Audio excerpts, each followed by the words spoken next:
자, 22장 리스 공부하도록 하겠습니다. 리스는 이제 금융 리스가 회계 처리에 있어서는 가장 중심되는 위치에 있어요. 시험에도 이제 금융 리스가 가장 많이 나오고요. 금융 리스는 이제 그 리스의 이제 그 어떤 리스 자산의 어떤 기간이나 또는 금액 측면에서 그 리스 제공자가 가지고 있는 그 가치가 다 리스 이용자에게 넘어가는 그런 경우를 이제 금융 리스라고 이야기하고요. 그게 아니고 이제 뭐 잠깐 빌려 쓰는 그런 개념은 이제 운용 리스 그렇게 이야기를 해요. 예. 리스라는 게 이제 뭐 우리 일상생활에서 이제 임대차 이야기하죠. 임대차. 일반인들이 임차한다, 임대한다 이렇게 이야기하는데 그게 리스죠. 리스. 자, 그리고 이제 좀 특수한 형태의 리스로 이렇게 판매형 리스, 그 다음에 판매 후 리스 이런 것들이 있어요.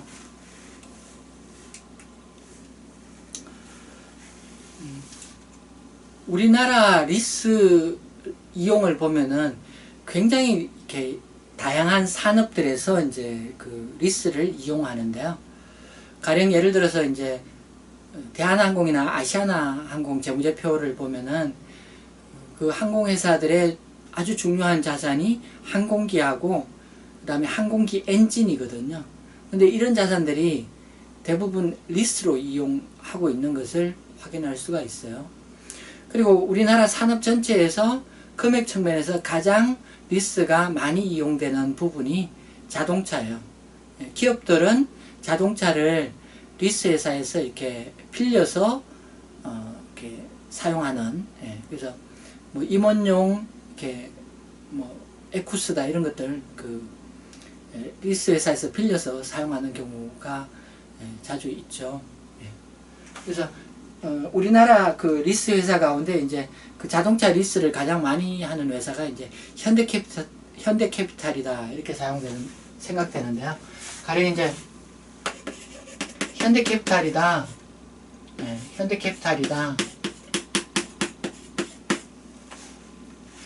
그래서 이제 뭐 가령 에쿠스라는 승용차를 리스 거래에 사용할 목적으로 이렇게 에쿠스를 샀다. 그리고 이제 뭐 리스 이용자, 예를 들어서 뭐 김현장의 변호사다. 김현장의 변호사다. 변호사가 에쿠스를 리스로 이용하기를 원한다.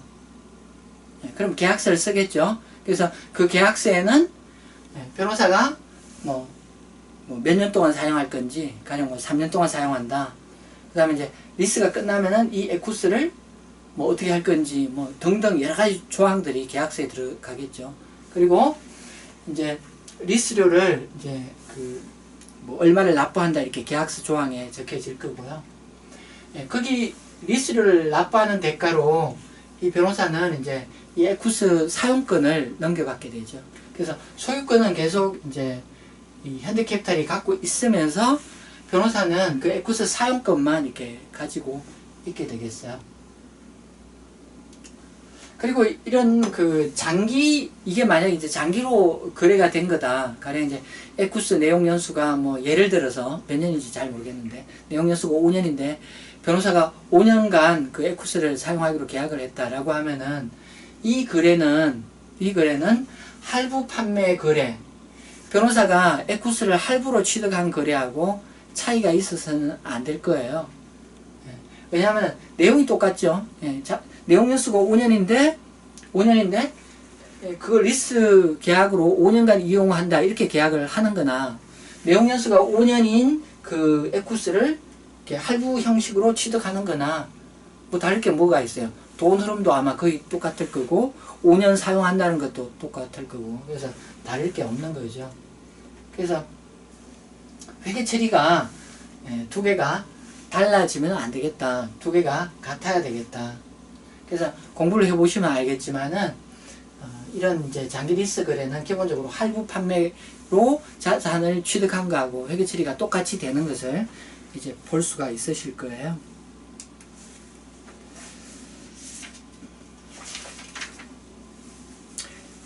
그 1008페이지 아래쪽에 보면은 금융리스와 운용리스 이렇게 있어요. 그래서 가장 기본되는 게 이제 금융리스, 운용리스 그런 건데요. 1009페이지 위에 금융리스가 무엇이냐? 금융리스가 리스 자산의 소유에 따른 대부분의 위험과 보상이 리스 이용자에게 이전되는 리스. 그래서 그 리스 자산, 가령 이제 에쿠스, 그 예를 이제 이번 시간에 자주 이야기할 건데, 에쿠스의 이용에 따른 위험과 보상이 변호사에게 이전되는 그런 형태의 거래는 실질이 할부 판매를 이용하는, 그래서 취득하는 거래하고 똑같기 때문에 그런 거래, 그런 거래는 그 이용자가 그 자산을 인식하는 그런 회계 처리를 해줘야 되겠다는 거예요. 그래서 김현장의 변호사가 이제 뭐 5년간 그 에쿠스를 이용하기로 했다. 그래서 이게 금융리스 계약에 해당한다. 그러면은 그 에쿠스 자산을 제로 시점에 인식하고요. 그 다음에 장래에 지급할 돈의 현재 가치를 이제 부채로 인식하죠. 할부 거래하고 똑같죠. 할부로 자산을 취득했다. 똑같은 회계 처리 일어나죠. 그렇게 되고, 그 다음에 이제 에쿠스 자산은 어떻게 되느냐? 이 자산은 감가상각을 하게 되겠죠. 그래서 내용연수 동안 자산을 드러내고 이제 감가상각비를 인식해야 될 거고요. 그 다음에 여기 리스 부채는 제로 시점에는 100원이지만은 시간이 지나면 돈을 이렇게 이자 요소 때문에 시간같이 증가해서 돈을 더 지급해야 되겠죠. 가령 이제 120원이라는 돈을 내고 리스 부채가 이렇게 정리되고 나머지는 이자 비용 처리되는 그런 회계 처리가 일어나겠죠. 그 다음에 이제 현대캐피탈 리스 제공자, 현대캐피탈 입장의 회계 처리를 생각해 보면은요, 현대캐피탈 에쿠스 자산 100원에 갖고 있었죠. 근데 리스 계약이 시작되면서 자산이 나가고, 그 다음에 변호사에 대한 채권을 인식하겠죠. 자산이, 에쿠스 자산이 나가고 대신에 채권을 인식할 거예요. 그리고 변호사가 120원의 돈을 주면은 채권이 회수되고 이자 수익 인식된다. 간단히 이야기하면은 뭐 요런 그 회계 처리가 이제 금융리스에 대해서 일어난다고 이야기할 수 있겠습니다. 그 다음에 이제 운용리스 보도록 할게요. 이제 운용리스는 단순히 임대차에 해당하는 거래다 이렇게 생각하시면 맞을 것 같은데요. 가령 이제 그 변호사가 이 에쿠스를 6개월간 사용하기로 그렇게 계약을 맺었다는 거죠. 그러면 그게 그 에쿠스 사용에 따른 위험과 보상이 다 넘어온 게 아니기 때문에 그런 경우는 이제 변호사는 돈을 지급하면서 그냥 단순히 비용 처리하는 요것만 필요하게 되겠어요. 현대캐피탈 입장에서는 이제 에쿠스를 계속 갖고 있으면서 이거를 이렇게 뭐 자산의 내용 연수가 5년이다라고 하면 5년 동안 자산을 감가상각하는 그런 회계 처리가 필요할 거고요. 그리고 이제 변호사가 돈을 주면은 리스 수익이라고 인식하겠죠. 그런 회계 처리가 이루어지겠다는 겁니다.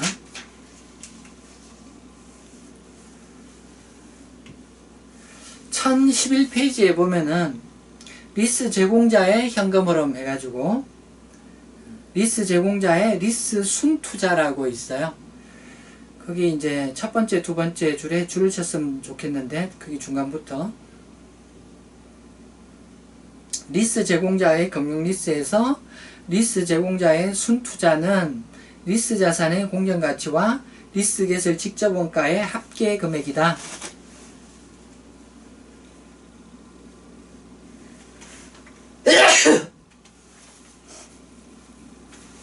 예. 현대캐피탈의 이 리스를 위한 투자 금액이 얼마일까? 제로 시점 기준으로 투자 금액이 얼마일까? 이렇게 따져보면은요. 그 리스 자산, 에쿠스, 그 에쿠스 취득하는데 돈 들어갔겠죠. 그래서 뭐 예를 들어서 7천만 원 지급했다. 7천만 원 있을 거고요. 그 다음에 이제 변호사하고 계약 맺기 위해서 지출한 돈이 있을 거예요. 그걸 이제 리스 개설 직접 원가다 이렇게 이야기하는데, 사실 뭐 그 현대캐피탈 입장에서 차 그 자체는 아마 뭐 거의 그 계약서 쓰는데 지출될 돈이 별로 없을 거예요. 그런데 그 리스 물건이 가령 대한항공이 이용하는 항공기다라고 하면은 계약서가 굉장히 두꺼운 그런 부피를 차지할 텐데요. 그 계약서 작성 다 변호사한테 의뢰하죠. 그럼 엄청나게 많은 그 비용이 지출돼요. 그래서 리스 개설 직접 원가가 지출될 수 있어요. 그래서 이 두 개를 합해서 제로 시점의 리스 제공자 현대캐피탈의 투자 금액이다 이렇게 이야기를 합니다. 그 다음에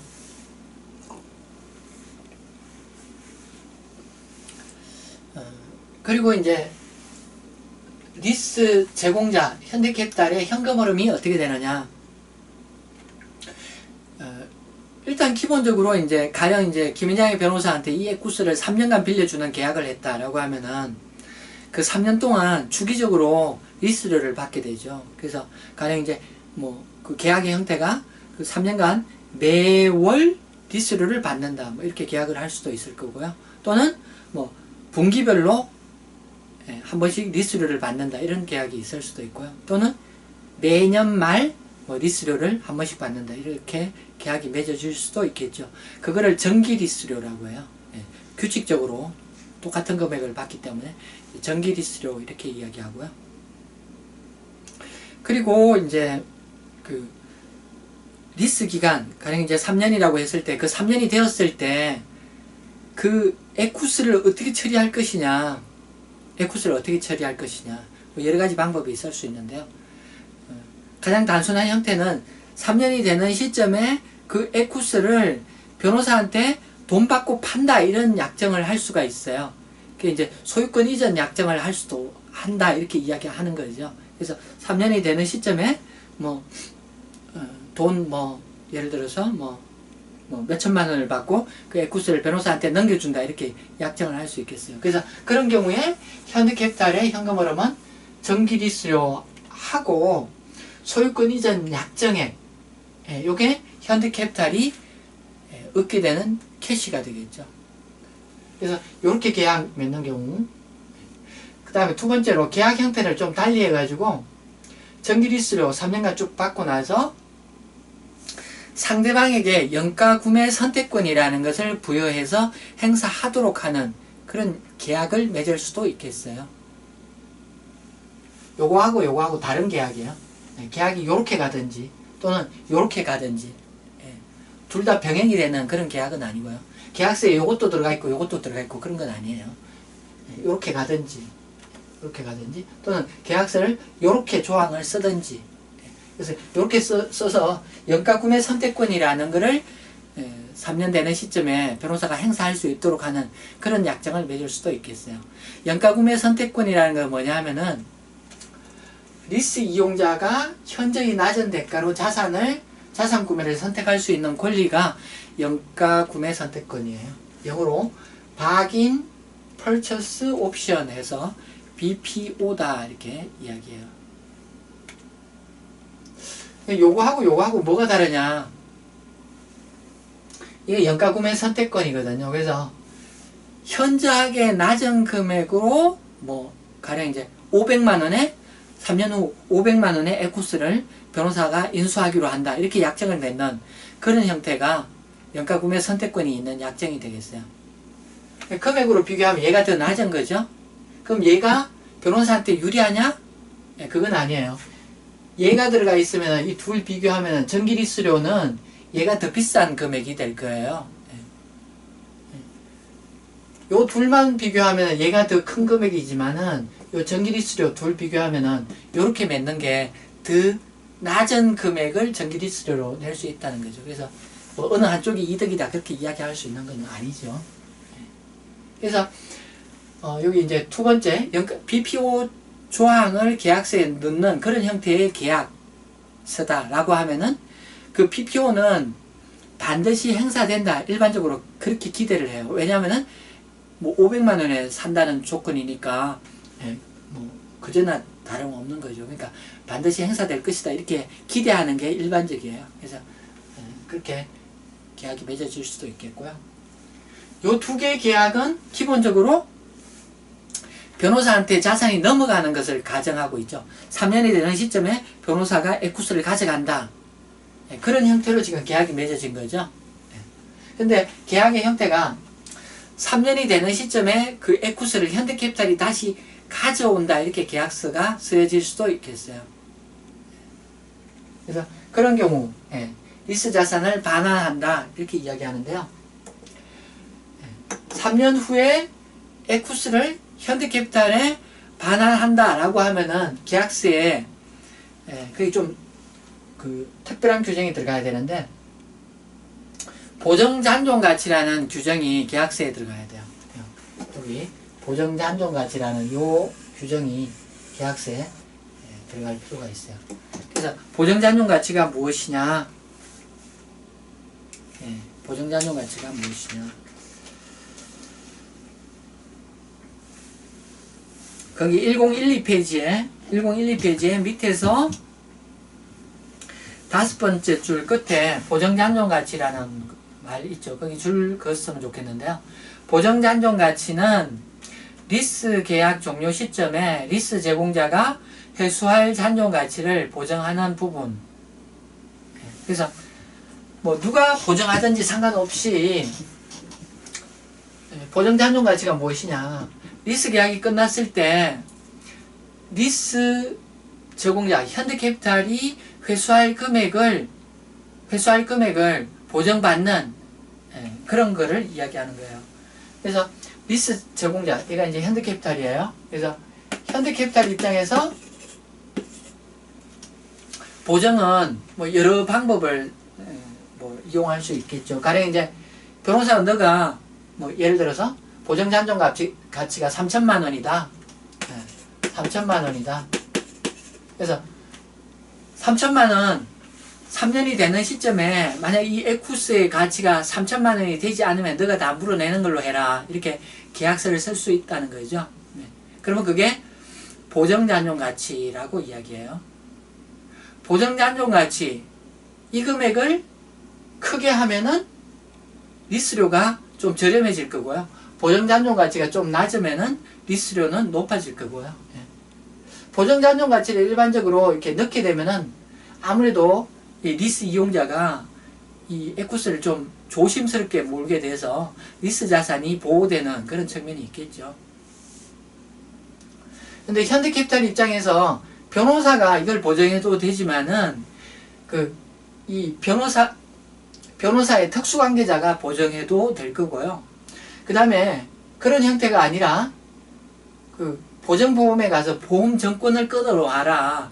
그래서 만약 이게 3년 되는 시점에 3천만 원이 되지 않으면은 보험회사가 물어내도록 해라. 이렇게 계약에 들어갈 수도 있겠어요. 그래서 현대캐피탈 입장에서 보정잔존 가치는 변호사, 특수관계자 또는 제3자가 이렇게 이런 세 가지 형태로 보정잔존 가치를 확보할 수가 있겠어요. 요게 이제 현대캐피탈 리스 제공자 입장에서는 이제 보정잔존 가치가 요 세 원천에서 보정을 받을 수 있는데 변호사 입장에서는 조금 달라요. 변호사 입장에서는 조금 달라요. 변호사 입장에서 보정잔존 가치는 변호사 자신이 보정을 하거나 또는 특수관계자가 보정을 하거나 이것만 보정잔존 가치가 있다고 그렇게 이야기해요. 그렇지 않고 이렇게 보정보험 증권을 끊어서 이렇게 제출하는 그런 형태의 경우에는 그게 금액이 굉장히 적은 돈이 지출되거든요. 그게 제 기억으로는 3천만 원 정도 보정을 하려면은 제로 시점에 보험료로 뭐 한 20만 원이 안 되는 돈을 지출하면은 보험 증서를 끊을 수 있는 걸로 저는 그렇게 이해를 하고 있거든요. 그래서 굉장히 적은 돈을 지출하는 거기 때문에 리스 이용자 입장에서 보정잔존 가치를 이야기하면은 리스 이용자 자신이 보정하는 금액, 그 다음에 특수관계자가 보정하는 금액 요 두 개만 회계 처리해서 고려를 해주게 돼요. 그래서 이제 3년이 되는 시점에 현대캐피탈이 그 에쿠스를 회수해서 가져간다 라고 하면 계약서에 기본적으로 보정잔존 가치가 들어가는 게 일반적이고요. 계약서에는 그런 내용이 들어가는데 이거는 이제 계약서에 관련된 이야기였고요. 계약서와 별도로 무보정잔존 가치라는 개념이 있어요. 무보정잔존 가치. 무보정잔존 가치가 뭐냐? 1013페이지 거기 양갈로 B에 무보정잔존 가치라고 있어요. 그래서 이거는 리스 자산 반환 시점의 예상 잔존 가치에서 보정 잔존 가치를 차감한 금액 이렇게 돼 있어요. 그래서 자, 요거는 이제 요 숫자는 이제 현대캐피탈 혼자 생각하는 거예요. 요거는 현대캐피탈 혼자 생각할 수 있는 금액이에요. 왜 그러냐면은 자, 에쿠스의 이용자가 변호사다. 일반적으로 이제 변호사는 뭐 사람들이 이해하기로는 뭐 법규를 잘 지키고 뭐 교통신호도 잘 지키고 이제 그런 사람으로 이해를 하죠. 그래서 현대캐피탈이 생각하기에 이거를 변호사한테 빌려주면은 변호사가 차를 얌전히 몰 거고, 그래서 3년이 지나더라도 그 다른 이용자한테 빌려주는 것보다는 차값이 훨씬 높을 거야. 3년 후 에쿠스 가치가 훨씬 높을 거야. 그래서 3년 후에 현대캐피탈이 이 차량을 그 판매할 경우, 가령 이제 그 우리나라 자동차 판매 시장, 중고차 판매 시장으로 가장 유명한 데가 그 광진구의 장안평, 장안평 중고차 시장이 가장 유명한 걸로 저는 이해하고 있는데요. 그 3년 후에 장안평 중고시장에 가서 팔면은 이거는 5천만 원 회수하는 거는 문제가 없어, 이렇게 생각할 수 있다는 거죠. 그러면은 그 5천만 원 회수할 수 있다고 보면은 그 보정잔존 가치로 회수하는 부분을 초과하는 나머지 2천만 원 부분, 2천만 원 부분은 무보정잔존 가치다, 이렇게 이야기를 하고요. 그래서 무보정잔존 가치는 이게 그 현대캐피탈 혼자 생각하는 그런 숫자가 되겠어요.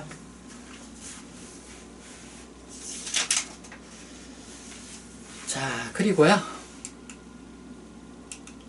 그래서 이제 그 이게 3년이 되는 시점에 리스 자산을 현대캐피탈한테 반환하는 그런 조건이다 라고 하면은 현대캐피탈이 현금을 하면 정기리스료하고 보정잔존 가치, 그 다음에 장안평 중고시장에 팔아가지고 이 보정잔존 가치를 초과해서 회수하는 금액, 무보정잔존 가치, 여기까지가 현대캐피탈이 회수할 수 있는 돈이다, 이런 이야기 할 수 있겠습니다. 그 다음에 1013페이지에 보면은 최소리스료라는 말이 있어요. 최소리스료. 거기 최소리스료, 이 용어는 리스 이용자 입장에서 리스 기간에 리스 제공자에게 반드시 지급하는 금액 또는 같은 효력이 있는 금액. 그래서 최소리스료는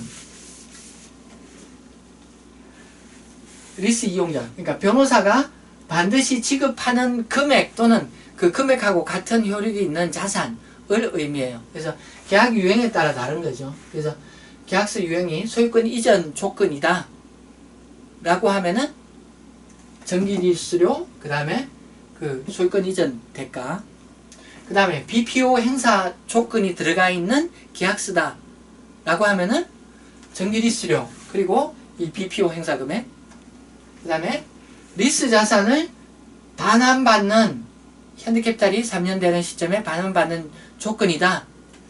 그러면은 정기리수료. 그 다음에 변호사가 내는 돈이 뭐냐?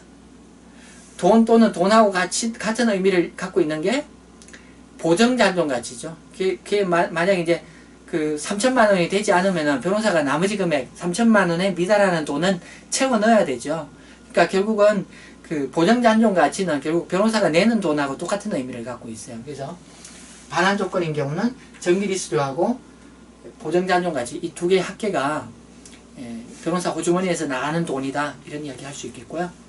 무보정잔존 가치는 이게 변호사가 낼 돈이 아니고 이 차를 장안평에 팔았을 때 그 3천만 원을 초과해서 회수하는 금액이 무보정 잔존 가치죠. 그러니까 변호사하고는 상관없는 돈이죠. 그 다음에 이제 뭐 최소 리스료 그 1013페이지 아래쪽에 보면은 한편 최소 리스료에는 다음을 제외한다 라고 해가지고요. 조정 리스료라는 게 있어요. 조정 리스료. 조정 리스료가 어떤 거냐. 가령 리스료 조건이 매월 100만원씩 내야 된다. 그리고 매출액의 1%도 리스료로 내야 된다. 이렇게 약정을 맺었다고 가정해요. 이 경우에 매월 100만원 내야 된다. 얘는 정기 리스료라고 이야기하고요. 매출액의 1% 내야 된다. 이 돈은 조정 리스료 이렇게 이야기해요. 조정 리스료는 어떻게 회계 처리하느냐? 리스 제공자 입장에서 조정 리스료가 들어오면 들어오는 기간에 리스료 수익으로 인식해요. 리스 이용자 입장에서 조정 리스료를 내게 되면은 리스료 비용으로 회계 처리하게 되겠습니다. 그 다음에 이제 리스 제공자가 지급하고 리스 이용자에게 청구하는 어떤 그런 세금이나 이런 것들, 현대캐피탈이 미리 자동차세를 내고 그 변호사한테 자동차세 냈으니까 자동차세 주시오라고 청구하는 그런 돈은 최소 리스료 용어 정의에는 넣지를 않는다. 그런 이야기 하고 있어요.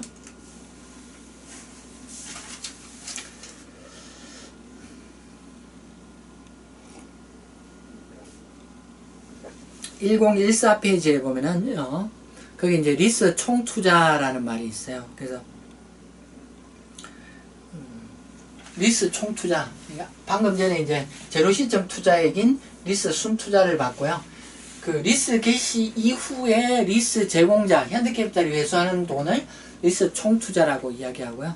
현대캐피탈의 회수액은 뭐 계약서 어떤 거를 썼느냐에 따라 다르죠. 그래서 정기 리스료 플러스 이렇게 될 수도 있고, 정기 리스료 플러스 BPO 이렇게 될 수도 있고, 또는 계약서를 반환받는 걸로 쓰게 되면은 정기 리스료 플러스 보정 잔존 가치 이렇게 되고, 그 다음에 장안평에 팔아가지고 무보정 잔존 가치까지 현대캐피탈은 회수할 수 있겠죠. 물론 무보정 잔존 가치는 빵이 될 수도 있어요. 예. 그래서 제로 시점 순투자, 그 다음에 이후 회수하는 금액을 총투자라고 한다라고 하고요.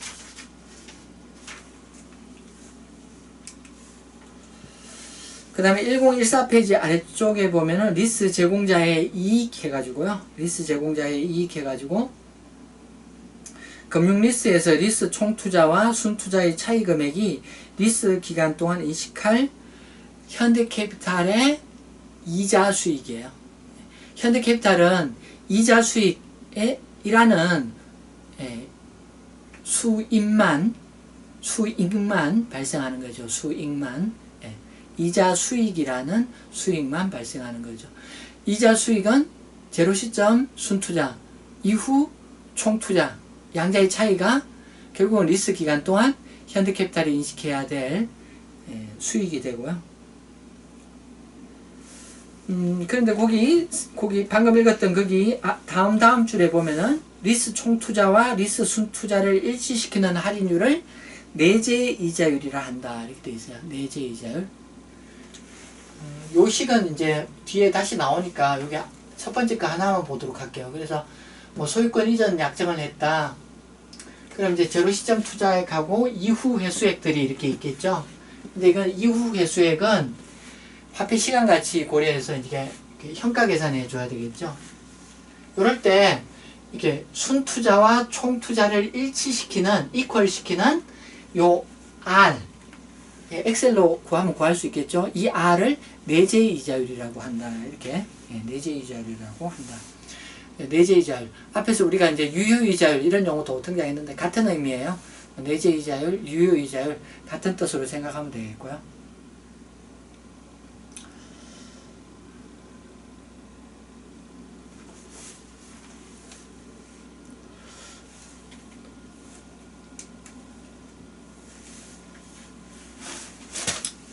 그 케이스 1을 보면은요.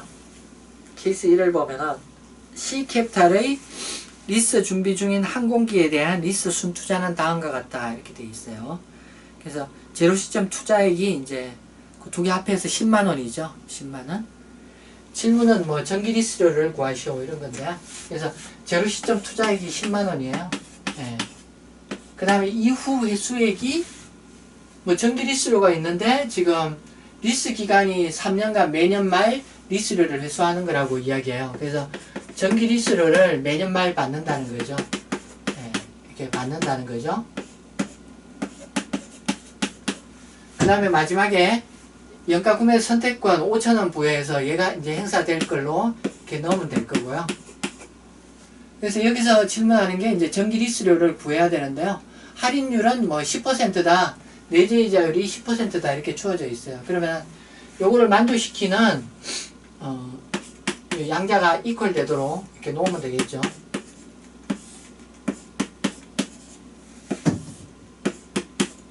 이렇게 놓으면 되겠죠. 그러면은 10만원 이퀄 전기리수료 곱하기 요것들은 지금 요게 연금평가요소 이야기하는 거죠. 그래서 뭐 2.4868로 이렇게 놓으면 되고, 그 다음에 여기 5,000원에 대해서는 0.7513 이렇게 넣으면 되겠죠. 네, 이렇게 하면은 전기리수료 구할 수 있겠죠. 그래서 전기리수료가 예를 들면은 거기 38701이다 이렇게 돼 있어요. 그래서 38701을 이렇게 매년 말에 회수하면은 여기 이퀄이 된다 이런 이야기 하고 있고요. 두 번째, 연가구매 선택권 부여 조건이 아니며 리스 자산을 반환받는 조건으로서 3년 후 예상 무보정 잔존 가치가 5,000원이다 라고 가정하고 전기리수료를 구하시오. 무보정 잔존 가치, 그거는 이제 장안평에 가서 팔아서 그 보정 잔존 가치를 초과해서 회수하는 금액 의미하죠. 그게 5,000원이라고 해요. 그래서 지금 여기 똑같겠네요. 그럼 답이 여기 똑같다는 이야기 할 수 있겠네요. 예. 그리고 거기 그 1015페이지 아래쪽에 보면은 내재이자율이라는 말이 있어요. 내재이자율. 내재이자율. 네, 내재이자율이 아니라 그 정분 차입 이자율이라는 말이 있어요. 정분 차입 이자율.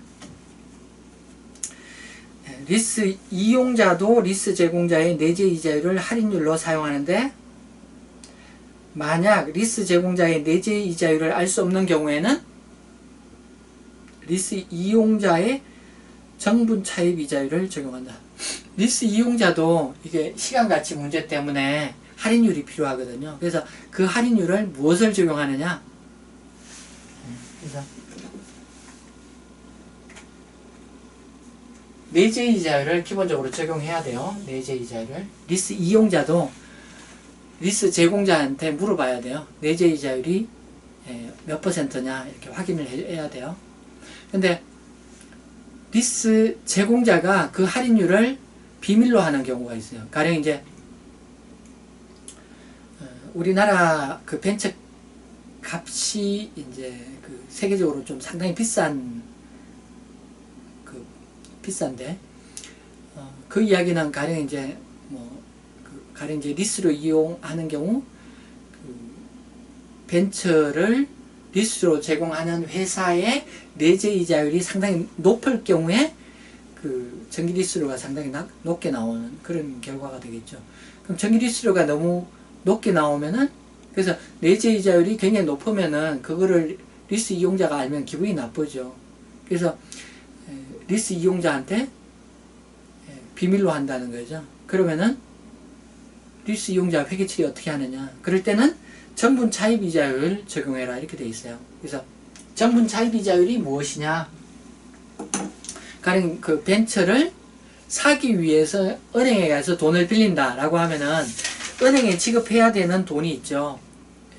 그 돈을 빌리기 위해서 은행에 부담하는 이자율이 정분 차입 이자율이다 이렇게 이야기할 수 있겠어요.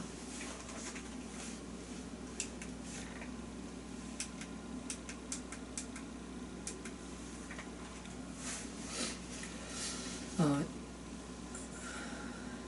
1016페이지 아래쪽에 보면은 한편 현대의 회계에서는 리스 거래는 가능한 이용자가 자본화하도록, 자본화한다는 게 이제 결국 이제 그 에쿠스를 변호사의 자산으로 인식하도록, 그렇게 하도록 규정하는 경향이 있다. 이유는 다음과 같다. 첫 번째 동그라미, 기업 간 비교 가능성을 높여야 된다. 그래서 같은 리스를 이용하는 기업들이 계약 형태의 차이로 리스 거래를 자산과 부채로 계상하는지 여부가 달라진다면 기업 간 비교 가능성이 떨어진다. 뒤에서 배우면 뭐 이거 이해할 수 있는데, 이 에쿠스 리스하는 거래가 금융 리스가 되면 변호사는 에쿠스를 자산으로 인식하고 관련된 부채를 인식해 줘야 돼요. 근데 만약 이 거래가 운용 리스로 그 분류되면은 변호사는 자산 부채 인식할 게 없어요. 그래서 뭐 이용 형태에 따라서 어떤 그 회계 처리가 달라지면은 기업 간 비교 가능성이 나빠진다, 이런 이야기 할 수 있겠죠. 두 번째 동그라미 보면은 할부 거래와 리스 거래는 실질이 동일한 거래다. 그럼 할부 거래처럼 회계 처리되어야 되지 않느냐. 그래서 에쿠스가 자산으로 인식되어야 된다. 예, 그런 얘기 되겠죠.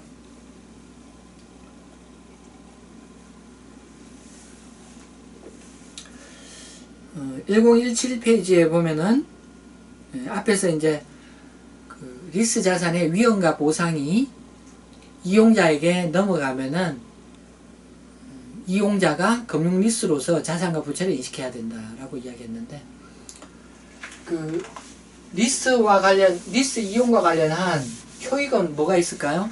그 자산 이용에 따른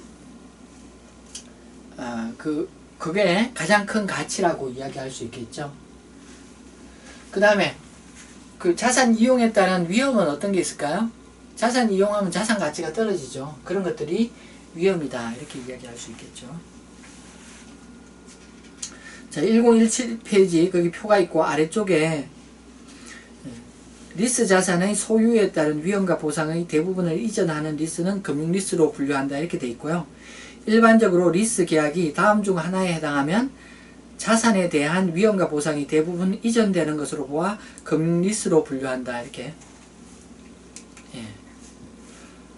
그래서 요 5가지 중에 하나에 해당하면, 5가지 중에 하나에 해당하면은 금융 리스로 분류하도록, 예, 그렇게 봐요. 그래서 금융 리스로 분류하는 경우가 5가지 중에 하나에 해당하면 그렇게 되겠다. 그래서 첫 번째, 종료 시점까지, 리스 종료 시점에 소유권을 이전한다. 예. 3년 끝나면은 에쿠스는 변호사가 가져간다. 뭐 돈 내고 가져가라, 그런 거겠죠. 그러면 당연히 위험과 보상이 변호사한테 전부 다 넘어가 있는 거고, 당연히 변호사는 제로 시점부터 자산과 부채를 인식해야 되겠죠. 두 번째 동그라미 보면은 변호사한테 BPO를 부여했다. 그래서 영가구매 선택권이 있다? 라고 하면 변호사는 당연히 그 BPO를 행사할 거고, 그럼 첫 번째 경우하고 똑같은 경우라고 할 수 있겠죠. 세 번째 보면은 리스 기간이 리스 자산의 경제적 내용 연수의 상당 부분을 차지하는 경우. 그래서 그 자산의 내용 연수하고 거의 비슷한 기간으로 그 자산을 이용하는 그런 리스 계약이다. 그럼 뭐 그 자산을 그 이용자가 다 이용하는 거라고 봐야 되겠죠.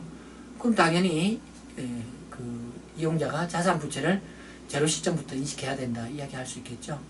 그 다음에 네 번째는 최소 리스료의 현재 가치가 자산 가치의 대부분을 차지하는 경우. 그래서 변호사가 내는 돈이 제로 시점 그 에쿠스 가치의 대부분을 차지한다 라고 하면은 그 변호사가 돈 다 내면은 결국 뭐 변호사가 그 자산의 주인이라고 봐야 되고, 자산의 그 회계처리 주체라고 보는 게 타당하겠죠. 그래서 제로 시점부터 자산 부채를 인식해 줘야 된다.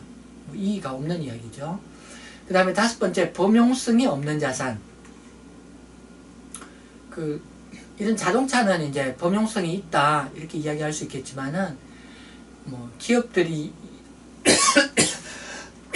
기업들이 이용하는 그 가령 이제 기계장치 이런 것들은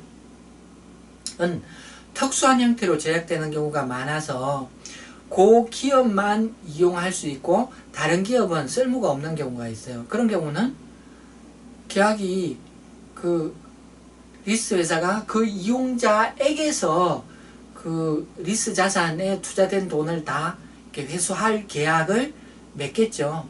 예. 그래서 그 5가지 중에 하나에 해당하면은 금융리스로 회계 처리해야 된다. 제로 시점부터 자산과 부채를 이용자가 인식해야 된다. 예, 그런 거죠. 근데 이제 그 다음 페이지 1018 페이지에 보면은요, 기준서에는 이 5가지에 한정하지 않고요. 이 5가지에 한정하지 않고 이거 말고도 위험과 보상이 상대방에게 넘어갔다 이렇게 봐야 될 가능성이 있는 조항을 이야기하고 있어요. 그래서 첫 번째는 보면은 리스를 해지할 경우 리스 제공자의 손실을 리스 이용자가 부담한다. 그 다음에 잔존 자산의 공정가치 변동을 리스 이용자가 부담한다. 그 다음에 현저하게 낮은 가격으로 리스를 갱신할 수 있도록 리스 계약을 다시 할 수 있도록 이용자에게 권리를 부여했다. 이런 경우를 이야기하고 있어요.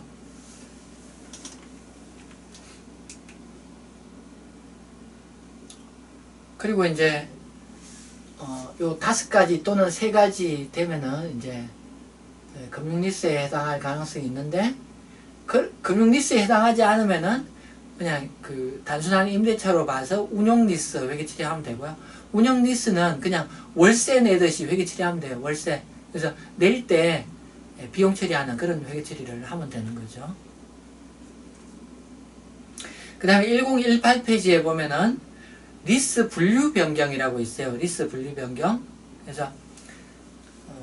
그래서 뭐 계약을 바꾼다는 거죠. 금융리스로 계약했다가 운용리스로 계약을 바꾼다는 거죠. 그러면 계약을 바꾸게 되면 바꾸는 시점에 바꾼 형태로 회계 처리를 이제 그때부터 이렇게 새로운 계약에 따라서 이제 회계 처리를 하면 되겠어요.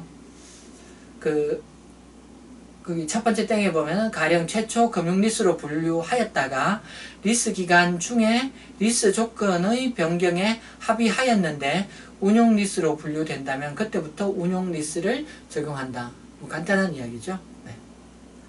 그 다음에 그 아래쪽에 보면 리스 분류의 비대칭성이라고 있어요. 비대칭성.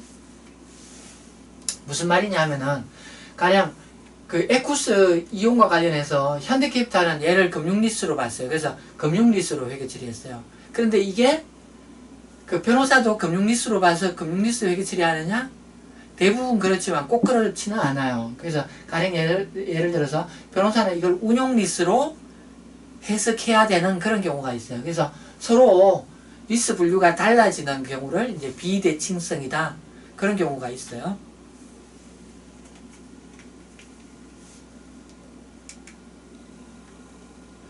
1019 페이지에 케이스 2를 보면은요. 케이스 2를 보면은 자, C캐피탈의 리스 준비 중인 선박, 범용성이 있는 선박이며 특수한 선박은 아니다. 이에 대한 리스 순투자는 다음과 같다. 그래서 공정가치가 10만원이다. 이렇게 있어요. 네, 공정가치 10만원이다. 이 물건에 대해 다음 조건으로 리스 계약을 실행할 계획이다. 내재이자율 10%, 리스 기간 3년, 경제적 내용 연수는 5년이다. 5년짜리를 3년에 리스 계약한다. 이렇게 되어 있고, 리스료는 매년 말 35,000원 주고받는 그런 형태고, 리스 기간 종료 시에 리스 자산을 반환하는 조건이다. 반환하는. 현대캐피탈이 다시 가져가는 그런 보정 잔존 가치가 있다. 그런데 이게 보정보험회사가 보정한다. 잔존 가치 10,000원으로 보정보험회사가 보정을 했다.